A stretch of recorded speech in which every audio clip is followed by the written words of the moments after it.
Hello, everyone, and welcome to American Scousers panel show for the Premier League match week 21. Well, the second half of it, I guess. So we have a smaller panel this week. A slightly depressed Alex representing Fulham over here, and we have a newcomer. He doesn't know what he's in for. Thankfully, he hasn't listened to all the shows in the past. But Io is with us representing Manchester United. Io, I'll let you kind of like introduce yourself, how long you've been a fan, and all the good stuff.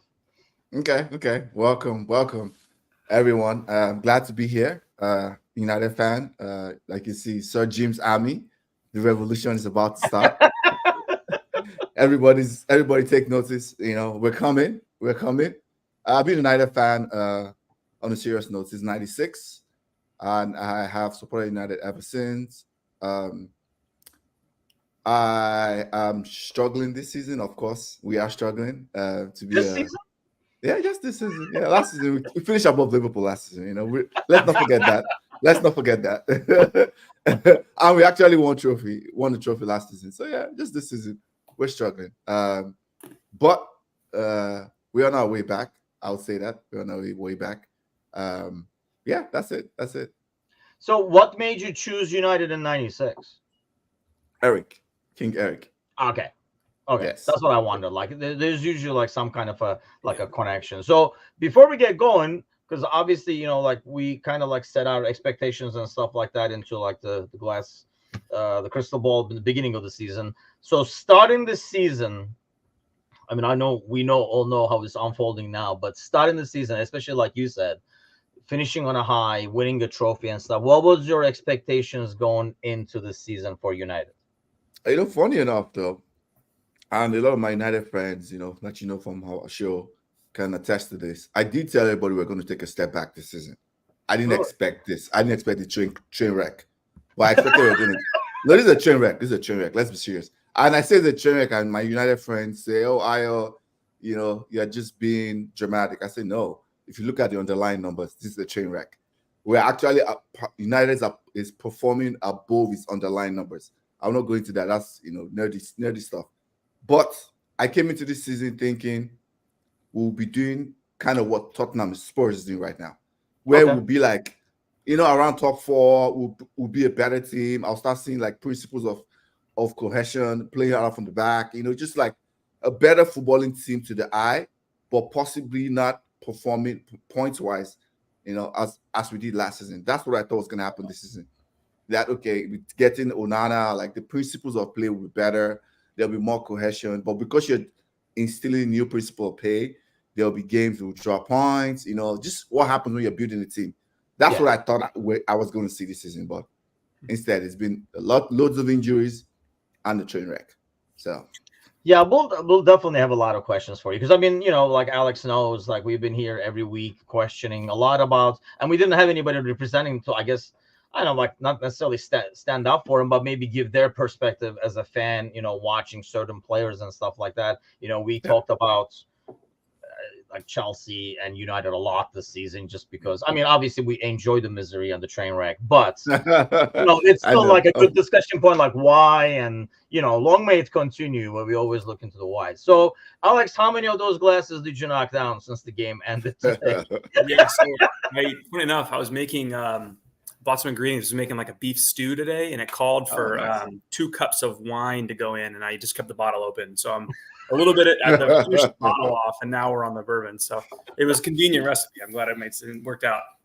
Those are always good. Like makes you open. Now that it's open, you don't want to Well, waste it. and it cooked What off. type of wine is it? What type of wine is it? I think that's It's just a more. red. It's just a That's a nice red. little Okay. red. See, it's a little tiny bit at the bottom. I was like, you know what? Let's I just keep. was gonna say, not a whole lot left on that red. No, Clear there's not. glass.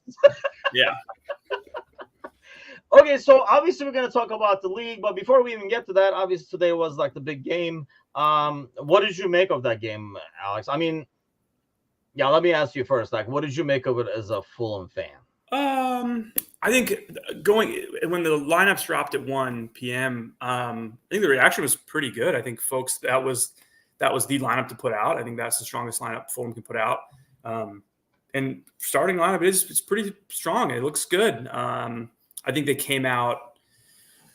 I don't know if timid is the right word. There was a couple minutes like Liverpool was on top pretty much from the get-go. The press was just really quick, and Fulham just couldn't deal with it. It didn't look confident. There was a couple minutes there right before the Liverpool goal that Fulham looked okay. They had a good chance with I think it was Palhinha. Yes, from the corner.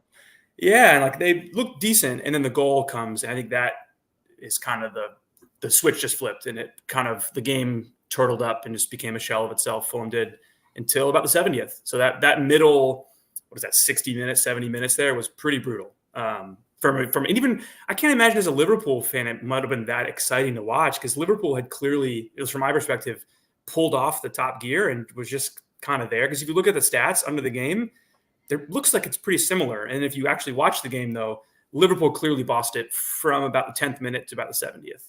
It's like, I mean, it's not as fun to watch. Yeah. But it's a mature performance, as you know, Klopp would say, for example. Like, they basically bored the game to death. Yep. And I think to the point where they bored themselves to death a little bit too much. And then towards the end, I think Fulham didn't have anything to lose. I felt like, it was, I mean, you look at the lineup, man. I mean, we had so many kids out there today and stuff like that. To put that performance, I thought was really impressive, knowing who we have out there. But it looked like Fulham was nervous. And that, I think, maybe becomes the timidness. It's almost like Fulham was so afraid to concede that they couldn't play their own game. And then they do concede, which is a goalie error for the most part. And once that goal went in, and I think, we were talking about in the pre-match and stuff like that, like if we get a goal, now they have to score 3. So you made that mountain so high, it will kind of crush. And I think it took the fans out. It was just like a practice session. And it was odd too. Like, this is something that we see with Marco quite a bit. Is like, look, no fault to Marco Silva. He put out a strong lineup. The players just didn't do it today. But to wait until I think the first sub came in like the 70th or 75th minute or something, and it was like this was a match that at halftime was screaming for a change. Someone needs to come on and do something. I saw some mixed stuff with Batam Kearney. Some people say he was great today. Some people say he was shit. I don't think it was either. It was kind of in the middle. He's not quick enough at this stage in his career to like deal with that level of pressing and that level. There was one moment in the second half, not long before he came off, where he just got run off the ball by maybe Jota or somebody. He just got run off the ball and wasn't able to counterpress. And then boom, Liverpool streaking down. And it's like, that's a moment where you need Harrison Reed or someone quick in there. The subs were late. It happens with Marco. I think it's tough because Sunday or Saturday is another cup match. And so it's like, this squad is paper thin. And everybody knew that.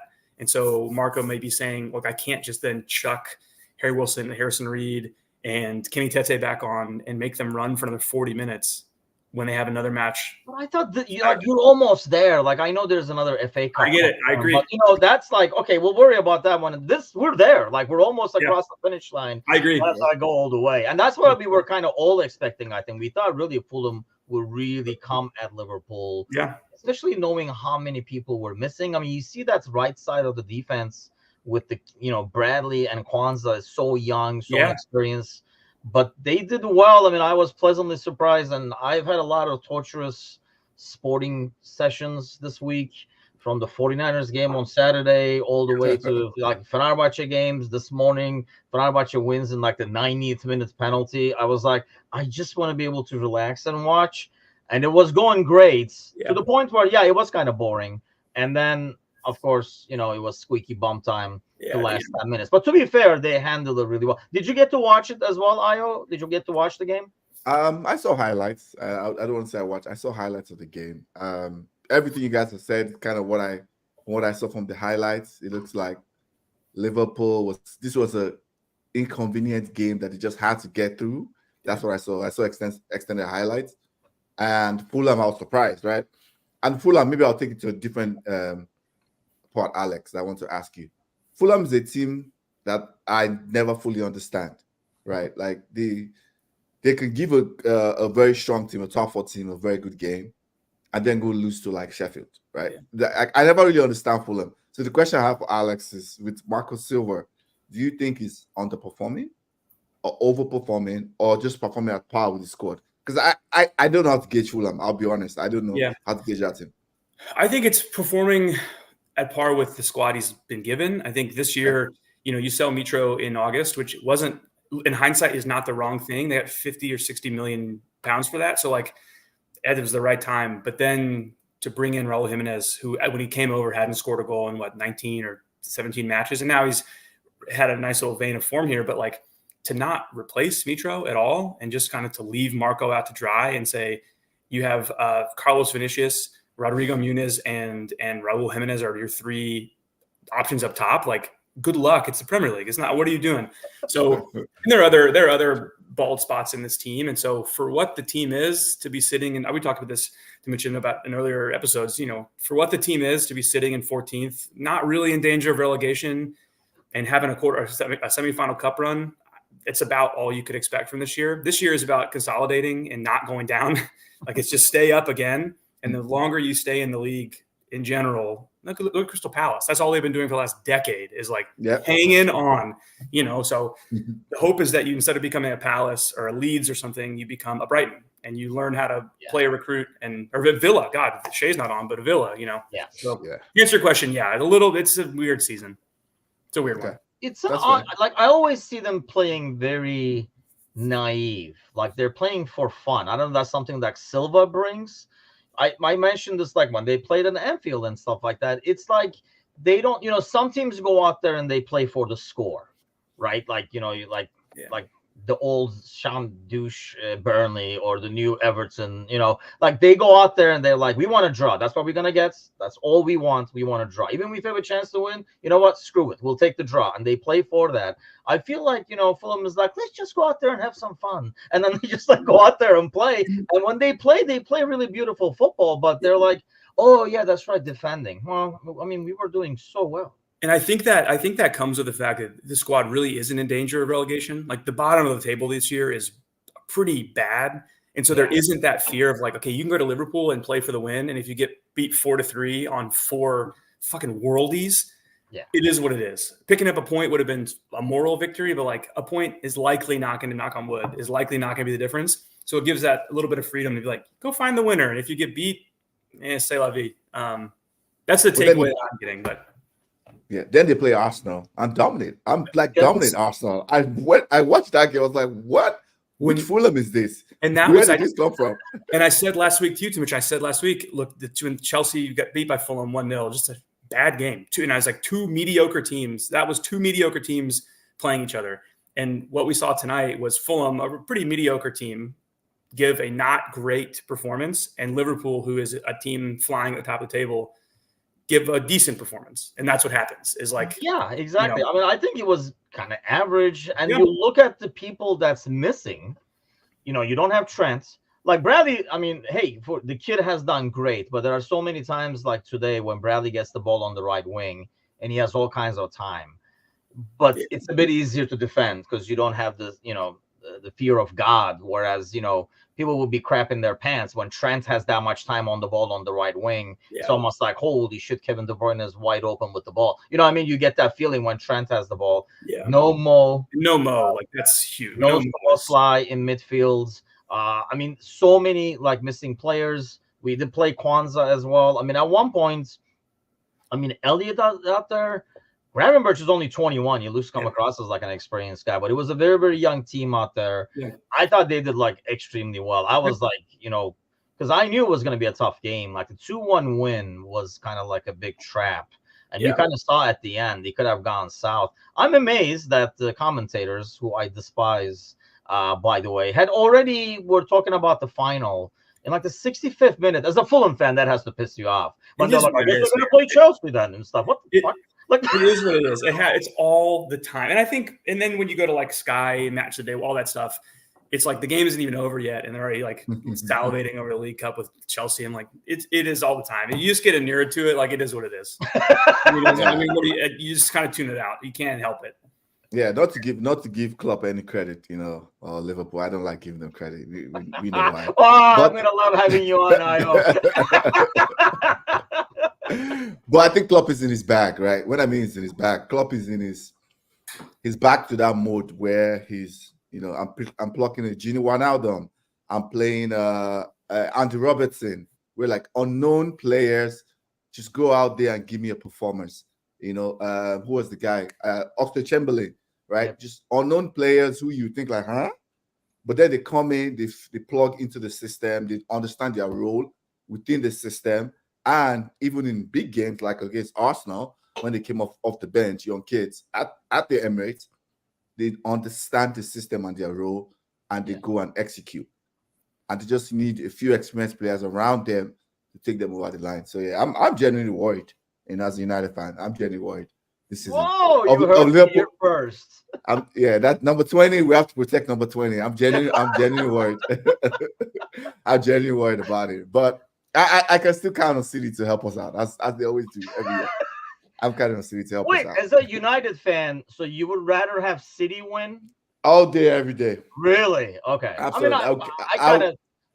I'll join the parade. I'll join the parade. Actually, that's like a true United of like the 90s, 2000s fan, and even the 80s, 70s, beyond that is hating Liverpool worse. A lot of the new fans, it's City all the way, but it shows your OG.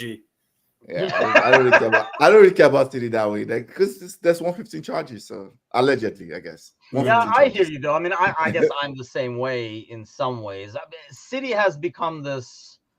I think it represents more than just a team now. It kind of like represents corruption in some ways. So I think that's kind of like changes the tone for me. Normally, I would root for whoever isn't United, if Liverpool is not in it. So I hear you on that. I'm probably on the same page. Just because it's City, though, God, I don't know. I wish death was an option. If I had to choose between City and United, I would just stop watching Premier League for a year or something. It would have to be something like that. Okay, let's take a look at the Rams real quick from last week. Arsenal made easy work of Palace. A lot easier than I thought they would, to be honest with you. So 5-0 there. Brentford 3, Forest 2. Did we pick this, Alex, as one of the upsets? I know you were looking at Bournemouth, by the way. I did not forget that. I was. I said initially my number one was going to be Brighton Wolves, and someone else chose that, so I went with Bournemouth. But I think we did say something about Brentford. But can we, Ivan Toney, give me a break? Dude is back for like 60 minutes or 30 minutes even, and he swipes the spray and moves it down. Please tell me you saw that. Dude, I did not at the time of the game, but I was like, dude, it took you like 50 minutes to start cheating again? What the fuck? It's one thing to pick the ball up and move it. Everybody does that. Everyone's always constantly. But to take the spray foam and then wipe I thought that was a nice touch, personally. He just if you guys can't stop me, I'm going to do it. I'm doing it because nobody's going to stop me. Yeah, Matt Turner and the wall should have seen. I don't know how they didn't start screaming. That's ridiculous. But God, the wall, like nobody saw anything. Like he was in like a different dimension doing his own thing. Like there's like 4 refs. You would think like the linesman, the fourth. I mean, they're all up in the field. VAR should have picked that up. I think so. It's crazy. Not just to move the ball, to move the foam. Give me a break. I actually thought the foam was a nice touch, to be fair. It's hilarious. Might as well go all the way. He was it's hilarious. With me. I like how he picked it up too, like just carried it over. How did nobody see it? Not good. I'm glad you brought that up actually, because I had totally forgotten about that. Yeah, that was. I didn't watch the game, but then I think I saw like a reel for it. And then I went and like watched it on YouTube and stuff. I'm like, that's freaking crazy. Because he didn't even have to He didn't even have to like bend the free kick. He just like kicked it straight. He just literally shot it straight in the back of the net. You didn't have to bend it around anybody. I mean, what is that? Is that a yellow, you think? Like if he gets caught, is that just a yellow? There's definitely a memo going through PGMOL right now saying if you catch someone moving foam, here's what to do about it. Because I bet you it wasn't even written down anywhere. I bet you there was no guidance. The ref would have been like, I'm not really sure what to do here. Can I do anything? Maybe they'll put something in the foam like glitter or some shit, like to get to place. They used to do like in college, like for if you pulled the fire alarm, like a false fire alarm, they used to put stuff so it would explode in like ink. Maybe they'll put some shit on the foam. That was ridiculous. Yeah, that was kind of crazy. I'm glad you mentioned that. Sheffield United 2, West Ham 2. That was kind of like a crazy game. Bournemouth 0, Liverpool 4. I did not see that coming at all. Again, with so many people missing, it's just been unreal. That scoreline though flatters Liverpool a lot. Like it was not a 4-0 game. So, but it was. They closed it out. But it was not 4. It shouldn't have been 4-0. I think they were like very clinical. I guess that's exceptional finishing. The biggest thing. Yeah. And towards the end, there were a couple not late, but later goals, and it sucks for Bournemouth. Fulham have been on the end of those, and it sucks. But like kind of like today, like I say, maybe because. I mean, like I was saying, like you're plugging these people in, and they are giving really solid performances. I mean, you look at those starting 11s, like even today against Fulham, for example. Fulham looks a lot better just because of all the people. Like they're like, there is a possible, hole. There's a possible hole. There's a possible. There's like a lot of places like it feels like you could exploit, but kind of like I was saying, like there is really nothing. So let's pound on United because they didn't play. So you said, is that the biggest thing because that's the biggest complaint I get from United fans when I hear them crying after games and stuff, which is always a joy to watch, but that they don't look at Ten Hag and see, okay, this is what we're trying to do. It's one thing to see, like you look at Tottenham and you see exactly what they're trying to do. It works, Correct. It doesn't, whatever. But you look at Ten Hag's United, do you see what he's trying to do? Because it feels like he's trying something different every week. Correct. And he's coaching the team like, he's coaching the team for cup football, right? Where you're like preparing for a team, you analyze the team, this is how we're going to play. And sometimes we're playing Sheffield, Burnley. It's like, come on now, come on, Ten Hag. I think my biggest gripe with Ten Hag is this, right? His in-game management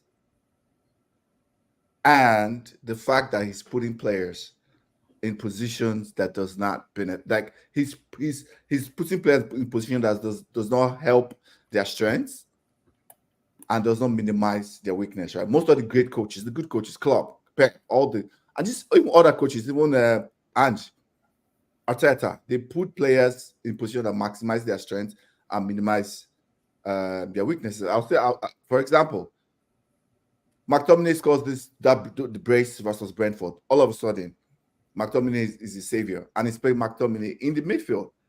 When the thing that he came on to do is arrive in the box to score for you, but then you're playing deep in midfield to help you build up play. How does that make sense? Makes no sense. So are you a Ten Hag in guy or Ten Hag out guy? I think the manager should be changed at the end of the season, right? Really? So when people say in or out, so if that's out, yeah, that's fair. I think the manager should be changed at the end of the season because I think Ten Hag is not. I don't see in Ten Hag, and I don't trust him for a rebuild because I think he shot himself in the foot when he came to United. Even from the first season, that was good. That was a rebuild season, but Ten Hag recruited players like we were like at the brink of winning, if that makes sense. Yeah. When he bought 30-year-old Eriksen, bought Casemiro, like he recruited players like United just needed to plug a few holes to challenge for the league. When that was a rebuild season, because you remember what happened the season before, right? Yeah. That was a train wreck, and that was the time to rebuild. But instead, he went and bought older players, like he was, and that's where he shot himself in the foot. That makes sense, I guess. Yeah, I mean, you do need some experience, but they did go and get, and I don't know. That's because, let's face it, it's not a great. The money is there. It's a great destination for players in terms of wages, but it's not a great destination to go and win right now. It's like a drama destination. So if people are going there, I mean, you look at young players. By the way, Serzi says he knows what Ten Hag is trying to do. He's trying to compete against Ollie. Oh, we all miss Ollie. But I think Ollie was a better manager than Ten Hag. He was. Really? Yes, absolutely. Then you look at the stats, look at everything. Under Ollie, we went unbeaten away from home all season in one season. That was under Solskjaer. Ollie has been a better manager than Ten Hag.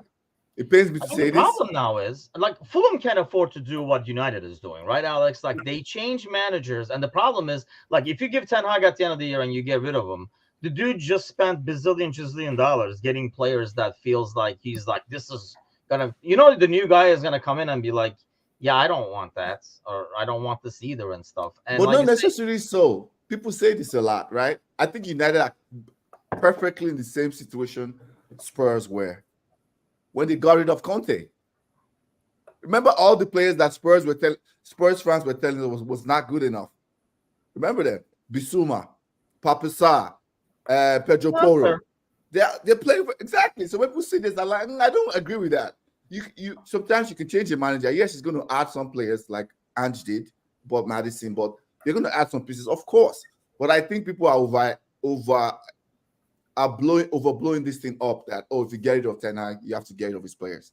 Not necessarily so. I don't agree with But that. isn't there other issues? Like, you didn't have the drama that we watch weekly over here and enjoy. You didn't have the drama at Tottenham. You had players maybe underperforming or not performing to what you thought they were going to, but you didn't have, I don't know. I mean, your captain. There was drama. For God's sake. Have you forgotten what Conte was doing in press conferences? There was horrible drama in Spurs last But year. not within, you know what I mean? But here's the thing. The drama in United is constant. The managers have constantly changed. Yeah. But the drama is always there. It's always Rashford and Martial, and then like new guy comes in.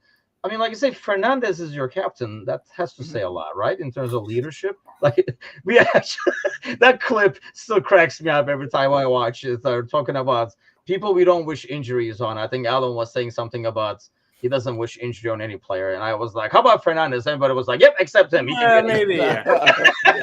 No, I'm fine with Fernandez. But where we are now, as the captain, I'm fine. Who are the other options? You could say okay, but that's okay, yeah, but because of lack of options, you're saying, okay. Yes, lack of options. Yes, I'm fine. Hey, is Altay going to play this weekend? Who? Altay, the goalie? Yeah, that should be good. He used to play for Fenerbahce, so I'm waiting for that comedy. You think he's not good? I don't know. I have no opinion of him. I've never. He's a great kid, and I thought it was going to be a really, really good goalie. He does have his weaknesses that I don't think personally fits the Premier League. Like, he's not good in coming out and claiming crosses and stuff. He's he's great, like, with his feet, and I'm assuming that's why United spend the money on him. But he was ousted basically in Fenerbahce because they wanted a different goalie, like nobody, because he plays with his feet a bit too much too, because he is really good with it, and he's kind of like cost them some games. And like I say, he has some weaknesses, but like 1v1 and stuff like that, I think the kid is, I mean, he's really young, and I would like him to succeed. I wish he didn't go to United, because now I can't wish him to succeed, but that's but yeah, going back to like for example, Fulham can afford to do that. So when you change managers, it's almost like the new coming guy has to know, hey, this is what you're getting, dude. Yeah, and that's why, like I keep saying, consolidating in the Premier League is so important. We saw that with when Fulham went down last time, that dismal Scott Parker season. There was a really good nucleus of players there. I mean, Joachim Anderson at center back, Mario Lemina was in the midfield. Adam Lookman was on the wing. Like, they had some. Alphonse Areola was in goal. They had a really good nucleus of players. And if they stay up, a lot of those are either loan to buy, which would have triggered the buy clause, or they wouldn't have had to sell them. And so that's the trouble, is that you then have to go back down, completely retool, and then come back up. I think, that's the thing too, is the FFP or whatever, it's profit and sustainability, whatever it's called now.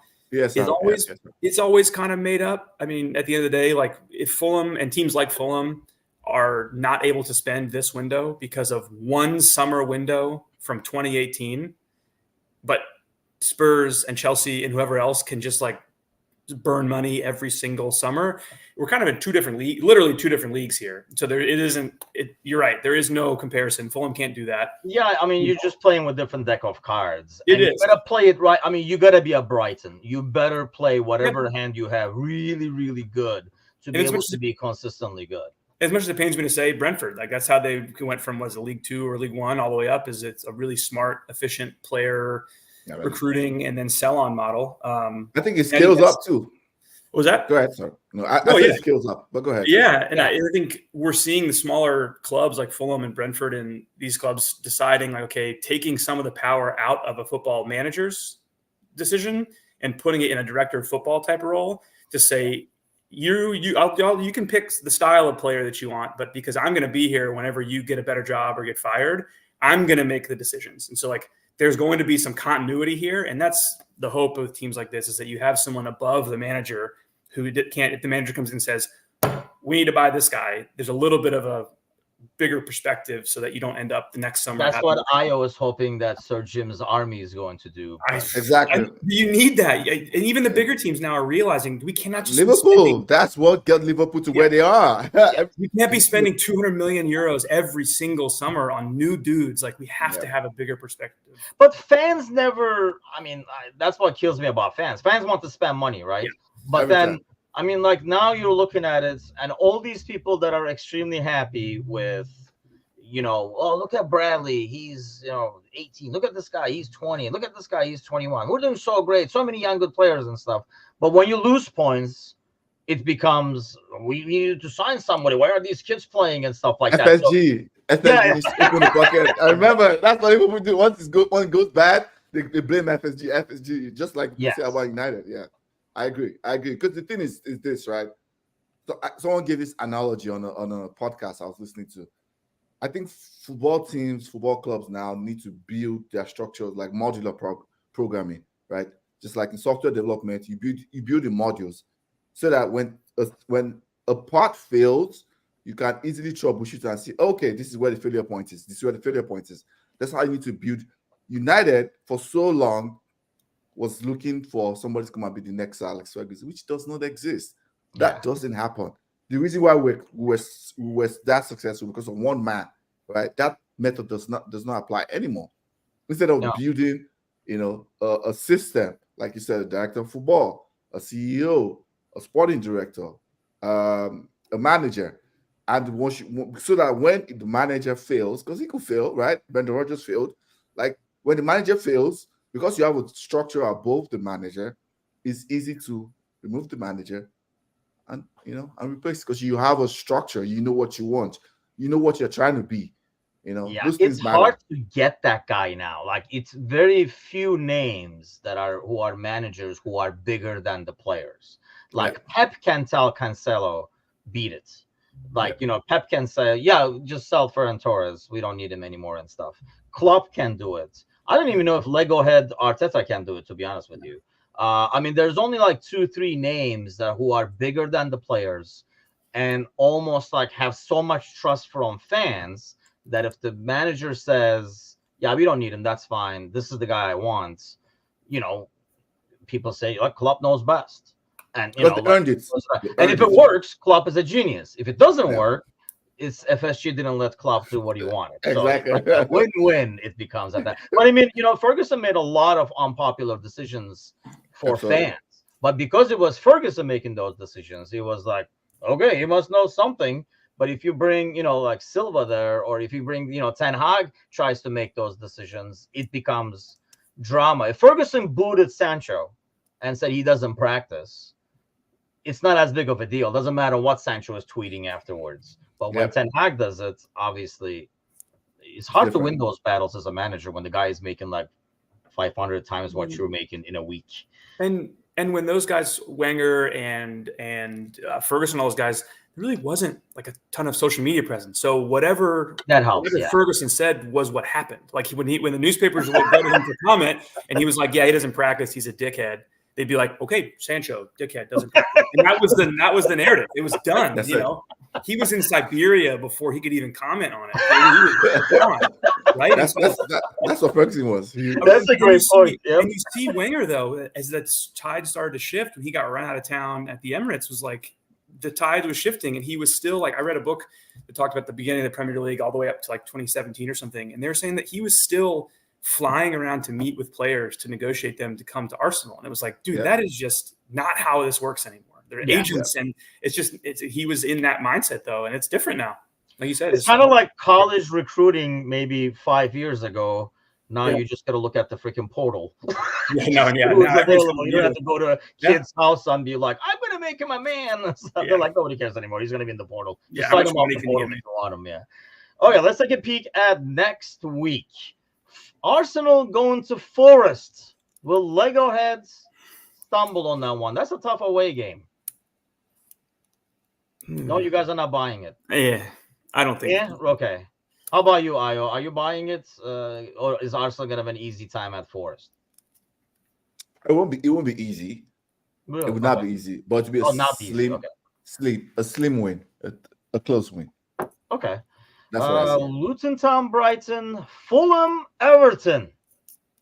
On paper, that looks mighty good. Yeah. I would love to get a win here. I think, especially after the unpleasant taste, and I think Fulham fans' mouths from, I think they've lost now 3 on the trot, the 2 against Liverpool and the 1 against Chelsea. And all of them you can look at and say like, it is what it is. But this one would be nice to pick up a win, especially with Everton kind of rocketing up the table a little bit. It'd be nice to pick up a win here. How the fans like go back to Premier League now? Because this almost looked like a little high, right? Like you're like, holy shit, we're going to Wembley, baby. Is it a letdown? You're like, oh, we're back to the Premier League. I mean, it definitely is, and that's the worry. You hope that there's a response from the players. You hope that there's like instead of well, shit, that was our chance. That was the chance to get to Wembley to play for. That was it, and then now like, fuck, now we're back to the Premier League. We're already locked into mid-table. If that, like, what's the point anymore? And hopefully that there's a response against an Everton side that are. So what is the overall like fan reaction? Because I can understand if Liverpool goes out there full strength and wins. Yeah, I can see a Fulham fan a lot easier saying, I mean, that's Liverpool. We put up a fight. It is what it is. Does it make it a bit more like? Are the fans a bit more? I don't want to say irate, but maybe mumbling or humbling a bit more, just because Liverpool was there to be taken when you look at the squad and the depth and the injuries and stuff. Yeah, I mean, there's definitely the overarching element of like Fulhamish about it, where it's like this was destined to happen. Like, of course this happened. Of course Fulham didn't win. Of course we didn't win. So there's a little bit of that, like fatalism, nihilism playing into it. And there's a reality too that Fulham were missing two of the most impressive signings we've had so far this year, Iwobi and Bassi, playing for Nigeria. Like Iwobi especially is an engine room in the middle there. Super Eagles. Yeah. They have been so important since coming over, and like it sucks. That hurts. That's a little bit of perspective about it too. And I think right now it's raw and it is a gut punch, but in hindsight, it'll look back of like what a special cup run that was. Fulham had not had a chance to like go to Wembley. I think they last time they were in a semifinal was like 15 or 20 years ago or something. So like in the context, there's a bitterness right now, but that will fade as results kind of start happening again in Premier League. I am forgetting about Iwobi. I mean, I think he's doing really well. I always kind of like this play. I mean, I don't think he's like good enough to be in a top team, for example, but I think his effort, his physicality and stuff like that. I mean, the dude brings a lot, and he's a lot to handle. And even when he was like in Everton, he was like the same way. So I remember basically like he was missing, which mind you, like Diop was your guy's most creative player today. I mean, the goal was lucky deflections, but like he was the most dangerous, playing like a number 10 back there at one point in the second. He was good. Yeah. I was like, somebody get a guy on it. I'm just like, he's building the play for God's sake. It's the freaking center back kind of a thing. But well, I'm glad that's ended well. Yeah. Crystal Palace, Sheffield, Villa, Newcastle. That is a good game. Actually, that's a very good candidate for our live. Oh, and then here we come to the fun parts as well. Yeah. City, Burnley. I'm assuming is that going to be 4 or 5? I have no hope in Burnley getting anything out of City. No.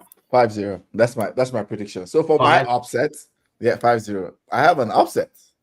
Oh, hold on. You gotta save that for Tonali's picks. Tonali's picks are coming up. Okay. I thought we don't count as an upset anymore. I have to remind you that that used to count in the first week or so. No, I'm not picking United. Liverpool, Chelsea. What do you guys? Nice. So he says company is going to play the kitchen staff against City. Yeah, that's another thing. I totally forgot that connection. Liverpool, Chelsea. What do you guys think? We're hoping a couple of guys will be back, and then they might make like a 20 minutes appearance and stuff against Norwich, and then show up like Trent, possibly Szoboszlai, and Robertson was actually on the bench today. We have not played with a left back. Did he play? He didn't play. Come on, did he? He was warming up. He did not. I think if the game was going 1-0 and it was like the 75th, 80th, he would have come into round for like 10 minutes. But I think when it was that intense, he did not want to throw him out there, which kind of like makes sense. He hasn't played for like months. But I mean, we haven't played with a left back in a month. And before then, we played with. I mean, that's the thing. Liverpool fans, we kind of like forget it because Gomez has been excellent as a left back, even though he's a right back and stuff. But there are some like ridiculously good performances out there that gets overlooked. But I'm hoping by then we'll get a bunch of names back. How do you guys see the game? Liverpool, Chelsea. I think Liverpool wins the game easily. I think Liverpool on the roll. I think Chelsea have kind of been on this mini roll, playing their teams like Nottingham for who they played Middlesbrough from Championship, and they think they are in form. I think Liverpool wins the game easily. I think so, very easily. Liverpool are at Anfield on a title charge against Chelsea. Yeah, I think they win the game easily. That's what I think. Alex, I know you're rooting for us. Yeah, I mean, I don't know that I can constitutionally. I'm not sure I can pick Chelsea, but I think Liverpool as well. Especially, I mean, Chelsea are, like I said last week, pretty bang average, and there's a reason Liverpool are at the top of the table, a 5-point gap. Like I just, Liverpool for sure. Yeah, I'm hoping that's one of it's almost like that ends this really tricky January for us, with a lot of people missing and stuff like that. So that'd be a great way to end the month. West Ham, Bournemouth, Wolves, Manchester United. What was the first leg? Because I remember, did you guys? Oh, that's the game that United. Oh, cheated. yeah. That's the game that United cheated. Yeah, that's the one. I forgot in the face. Yeah. It happens every time. It happens every time, and it doesn't get caught. It doesn't get caught. Yeah, I mean, he literally knocked out 2 guys with a punch. That was pretty impressive.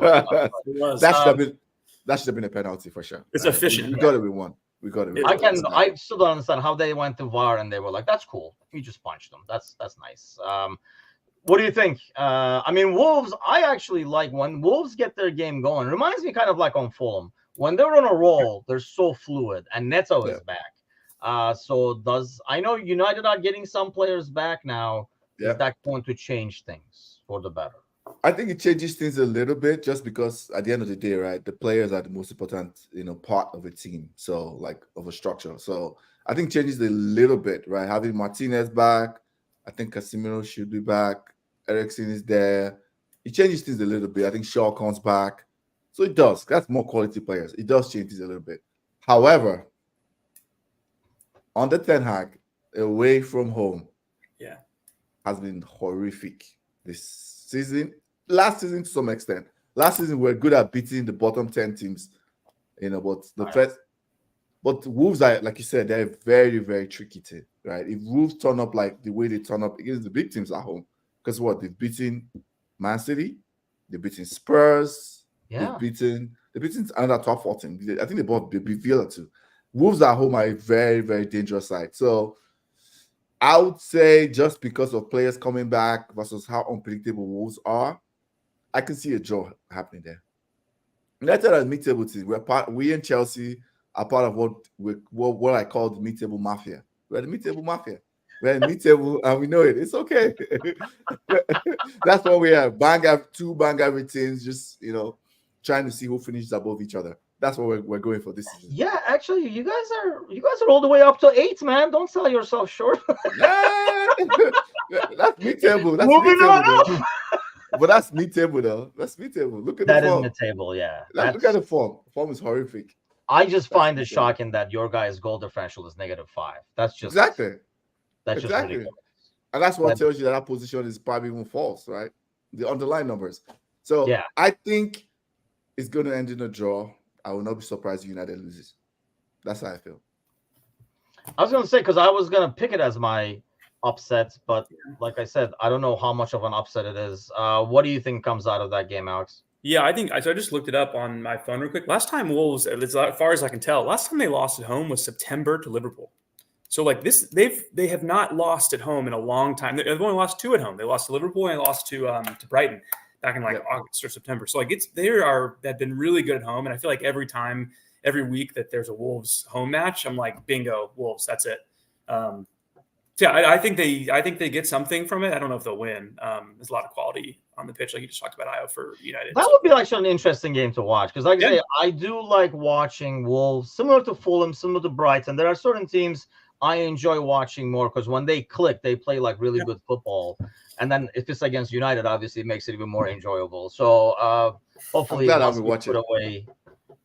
I get and it's Thursday. It's by itself. I'm glad I'll be watching. I'm glad about that. I'll be in Hawaii, sipping Mai Tais on my birthday trip. So I'm happy. I will not be watching that game. You will not be watching it in Hawaii? Why not? I'll be on my birthday. I'm on vacation. I don't have time for that. I don't have time for United stress. No, I'm not watching that. No, I hear you there. I honestly literally needs like a couple of days to kind of not have any sports anxiety. I think next we play is like Saturday or Sunday, so I could definitely use these couple of days off. I'm freaking exhausted. Like I say, started with 49ers and then all the way to the way too many games too, like, you know, midweek games, weekend games, and it's just been like rough. Okay, this is the segments where we go with Tonali's picks. And we like get that. to pick. We need to get Tony on there too. Tony and Tamales. We need to get him on there. Oh yeah, we're gonna. Who are we gonna put next to him? Ivan Tony. We need to get him up there too. Yeah, we gotta get him over there. Maybe like putting shaving foam in the background. Or something He beat the Chargers. He didn't get caught. How did he beat him? Yeah. He didn't beat the Chargers. Yeah, he beat banned. the Chargers. He probably moved the Chargers over a little bit. Put him in a different file or something. Yeah. Okay, upset special. Oh, you said you had an upset. Go for it. Who you got? Newcastle are going to go beat Villa at home. Newcastle are due a win. There's no clear logic, but for two things. One, Newcastle are due a win. They've lost. They've just continued losing for so long. And they have good players, and they always play well. I watch them. They play very well, but end up losing.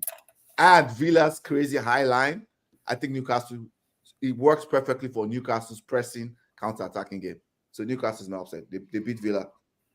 That is a true upset because Villa is so good at home normally, but that Newcastle. is a good shot. Like I can kind of see that, and probably Eddie Howe needs it to save his job at this point as well. What do you have, Alex?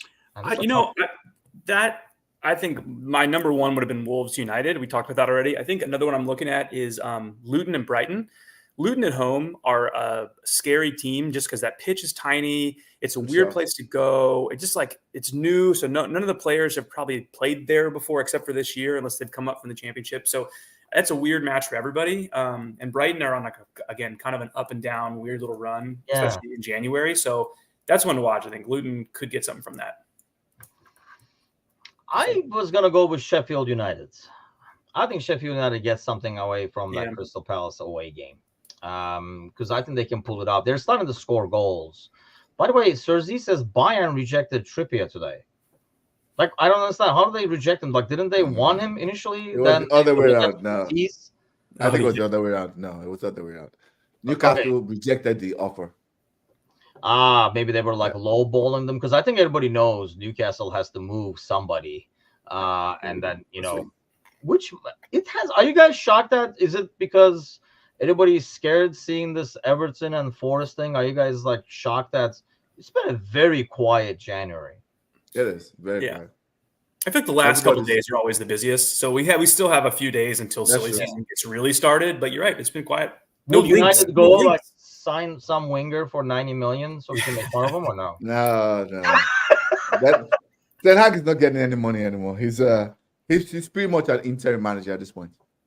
Really? Okay. Yeah, I think so. That's I've been telling you about this. Like all the moves are showing me that. Yeah, he's not getting it done.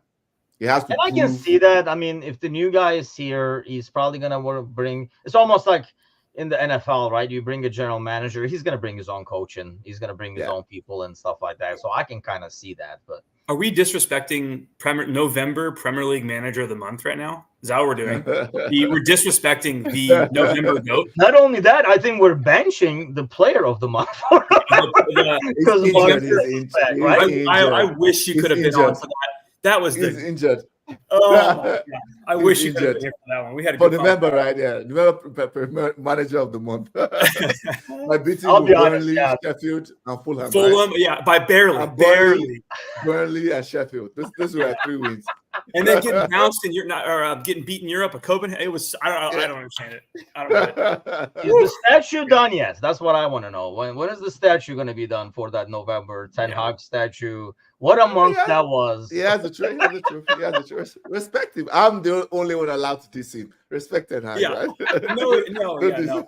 He won a trophy. You won a trophy. When we were talking about Chelsea and United, and people were saying, who would you rather be? Like what? I'm sure I said I'd rather be United. And everyone was like, I think I'd rather be Chelsea. I'm like, Chelsea's a dumpster fire. You don't want any part of that. I'd rather be United. So I'll say it. Is death an option?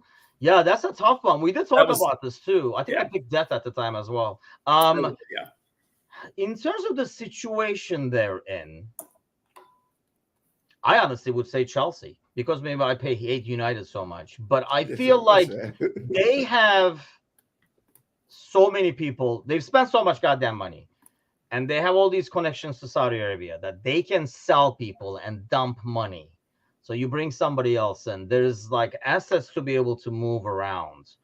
I feel like United has a bunch of people that nobody really wants, and they will never pay a lot of money for, and they don't have the Saudi connection. Like let me Chelsea count, has let, players nobody let will me want counter that. to. Let me counter that. The Saudi thing, project thing, it's not as viable as people were thinking last season. It's not, because you can see what's going on right now. Henderson has left there.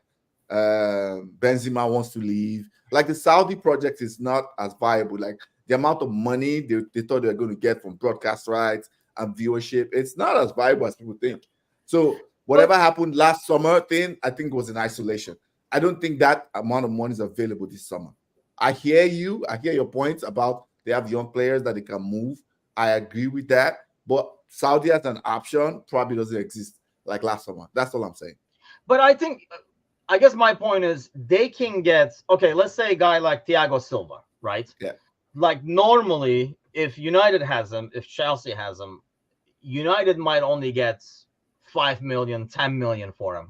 They still better than us. I agree They with you. still will get 15, 20 for him They because still they're better than gonna us. wink, Yeah, wink, and sell to like a Saudi owner to But themselves. guess what, though? Sir James Army, the revolution is starting. Don't worry. Things are going to change. Don't worry. This is this is the new United. Bob Marley's movie is coming out actually. Now that you keep saying "Don't worry," that reminds me. Yeah, it's gonna be all right. Yes. Okay, well, I guess so. We went with, hold on, let's recap over here. Upset specials. I have Sheffield, you have Brighton, Alex, and Newcastle. That is a really good shot. Good thing Shay is in here to offset that one. But so thanks a lot, guys. As always, Io, welcome to the gang. Thank you. This was fun. Yeah.